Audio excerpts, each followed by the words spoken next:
Princess মেয়েটি আরে আমার কানের দুলটা কোথায় পড়ে গেল?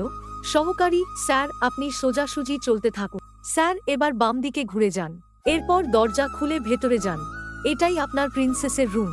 রুদ্র দরজা খোলে। প্রিন্সেস না বলে ভেতরে ঢোকার সাহস কার হলো? আরে এ তো সেই ছেলেই যে আমাকে বাঁচানোর জন্য নিজের জীবন বাজি রেখেছিল। স্যারি আপনার ওপর চিৎকার করার জন্য। রুদ্র ছেলেটি আপনি কেন স্যারি বলছেন?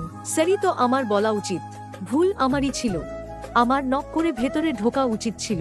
সহকারী রুদ্রর কানে কানে স্যার আপনার প্রিন্সেসের কানের দুল আপনার পায়ের কাছে পড়ে আছে, আপনি ওটা তুলে ওনাকে দিয়ে দিন।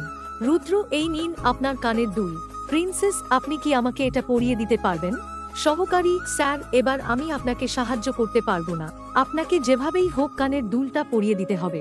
প্রিন্সেস মনে মনে আমি জানি রুদ্র আপনি চোখে দেখতে পাচ্ছেন না, আমিও তো দেখি আপনি আমাকে কানের দুলটা পরাতে পারেন কিনা। রুদ্র কানের দুলটি পরিয়ে দেয়। রুদ্র এবার কি আমরা যেতে পারি? সবাই নিশ্চয়ই আমাদের জন্য অপেক্ষা করছে। ঘোষক আপনাদের সবার অপেক্ষার অবসান হলো, আমাদের প্রিন্স ও প্রিন্সেস চলে এসেছেন।